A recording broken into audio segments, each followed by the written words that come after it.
sea and the flowery meadows of Paris' sanctuary of Ceres, Iton, the mother,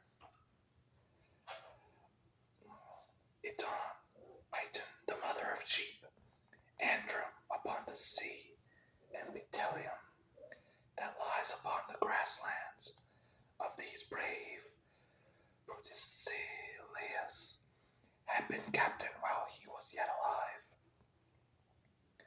but he was now lying under the earth. He had left a wife behind him in Philistine to tear her cheeks in sorrow, and his house was only half finished, for he was slain by a Dardanian warrior while leaping foremost of the Achaeans upon the soil of Troy. Still, though his people mourned their chieftain, they were not without a leader, for Podarces of the race of Ares marshaled them. He was son of Iphiclus, rich in sheep, who was the son of Phylacus, and he was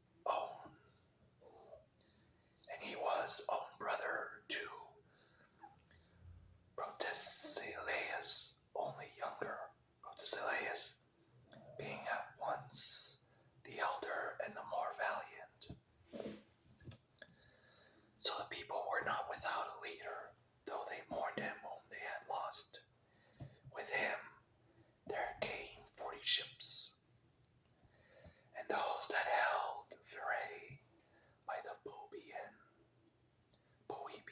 lake with Boebe, Glephyrae, and the populous city of Iolcus.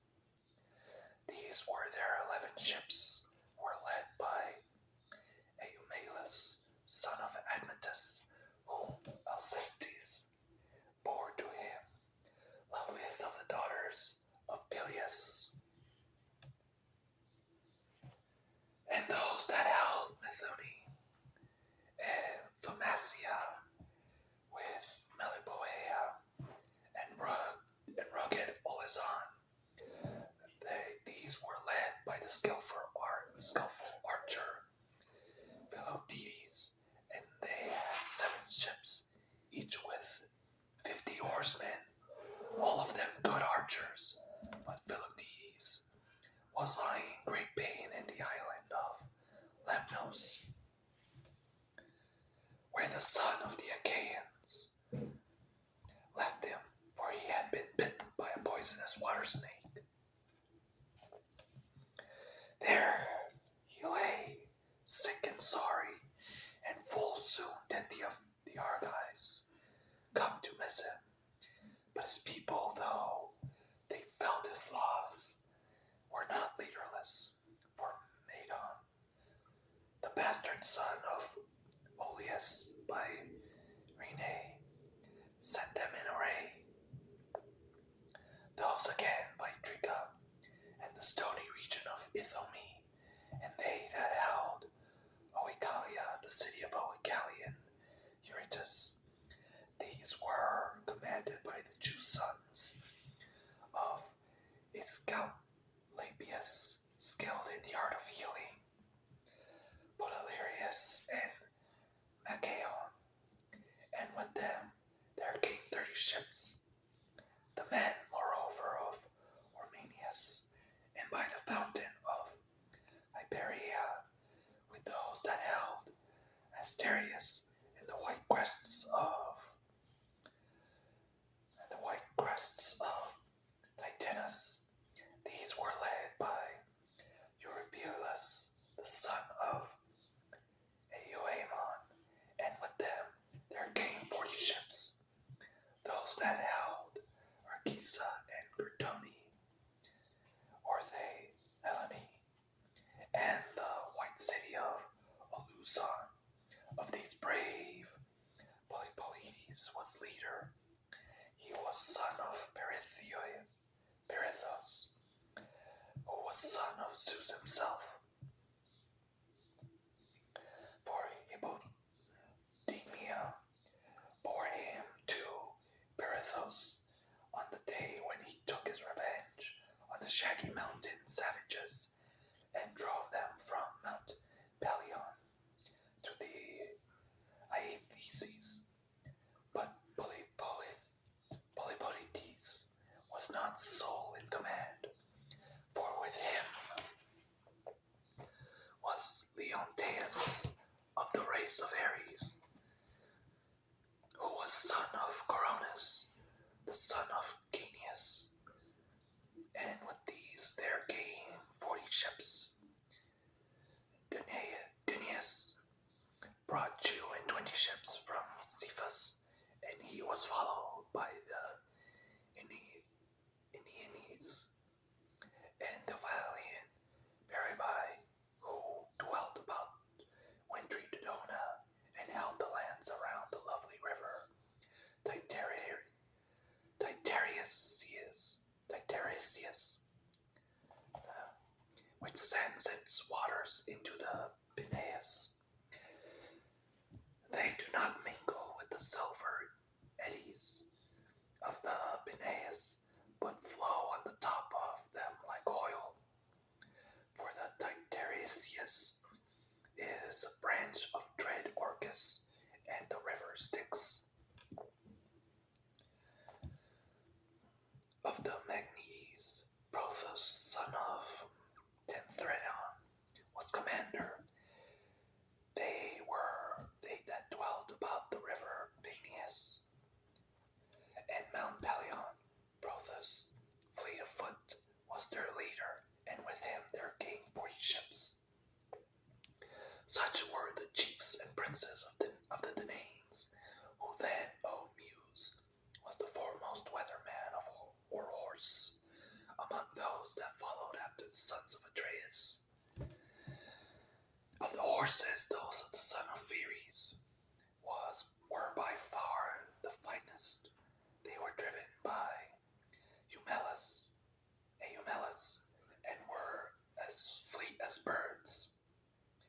They were of the same age and color and perfectly matched in height. Apollo of the silver bow had bred them in Perea, both of them mares and terrible as Ares in battle. Of the men, Ajax, son of Telamon, was much of the foremost as long as Achilles. Anger lasted, for Achilles excelled him greatly, and he had also better horses, but Achilles was now holding aloof at his ships by reason of his quarrel with Agamemnon, and his people passed their time upon the seashore, throwing discs or aiming with spears at a mark, and in archery. Their horses stood each by his own chariot, champing lotus and wild celery. The chariots were housed under cover, but their owners, for lack of leadership, wandered hither and thither about the host, and went not forth to fight. Thus marched the host like a consuming fire, and the earth groaned beneath them when the Lord of Thunder is angry, and lashes the land about Typhoeus among the Arimi, where they say Typhoeus lies. Even so did the earth groan beneath them as they sped over the plain. And now Iris, fleet as the wind, was sent by Zeus to tell the bad news among the Trojans. They were gathered in assembly, old and young, at Priam's gates, and Iris came close up to Priam, speaking with the voice of Priam's son, Polites, who being fleet of foot, was stationed as watchman for the Trojans on the tomb of old Aeetes, to look out for any sally of the Achaeans. In his likeness Iris spoke, saying, Old man, you talk idly, as in time of peace, while war is at hand. I have been in many a battle, but never yet saw such a host as is now advancing. They are crossing the plain to attack the sea as thick as leaves or as the sands of the sea. Hector, I charge you above all others, do as I say. There are many allies dispersed about the city of Priam, from distant places and speaking diverse tongues. Therefore, let each chief give orders to his own people, setting them severally in array and leading them forth to battle. Thus she spoke, but Hector knew that it was the goddess, and at once broke up the assembly. The men flew to arms, all the gates were open, and the people thronged through them, horse and foot, with the tramp as of a great multitude. Now there is a high mound before the city, rising by itself upon the plain. Men call it Baetia, but the gods know that it is the tomb of Lethe of Merine. Here the Trojans and their allies divided their forces. Priam's son, great Hector of the gleaming helmet, commanded the Trojans, and with him were arrayed by far the greater number and most valiant of those who were longing for the fray. The Dardanelles were led by brave Aeneas, whom Aphrodite bore to Anchises, when she, goddess though she was, had lain with him upon the mountain slopes of Ida. He was not alone, for with him were the two sons of Antenor, Archilochus and Acamas, both skilled in all the arts of war. They that dwelt in Telia, under the lowest spurs of Mount Ida, men of substance who drink the limpid waters of the Aesopus and are of Trojan blood. These were led by Pandarus, son of Lycaon, whom Apollo had taught to use the bow.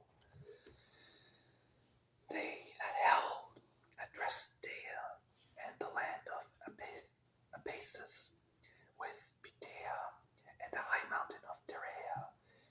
These were led by Adrastus and Amphius, whose breastplate was of linen. These were the sons of Merops of Percote, who excelled in all kinds of divination. He told them not to take part in the war, but they gave him no heed, for fate lured them to destruction. They that dwelt about Percote and Bractius, with Cestus, Abydos, and Arisbe, these were led by Asius, son of Hyrtacus, a brave commander. Asius, the son of Hyrtacus, whom his powerful dark bay steeds of the breed that comes from the river Seleucus had brought from Arisbe. Hippothous led the tribes of Pelasgian spearmen who dwelt in fertile Larissa. Hippothous and Peleus, of the race of Ares, two sons of the Pelasgian Lethus, son of Theodamas, Acamas, and the warrior Pereus, commanded the Thracians and those that came from beyond the mighty stream of the Hellespont. Euphemus, son of Trozinus, the son of Zeus, was captain of the Ciconian spearmen. Pyrrhus led the Paeonian archers from distant Amydon by the broad waters of the river Axius, the fairest that flow upon the earth. And the Paphlagonians were commanded by stout-hearted Pylaemenes from Enete, where the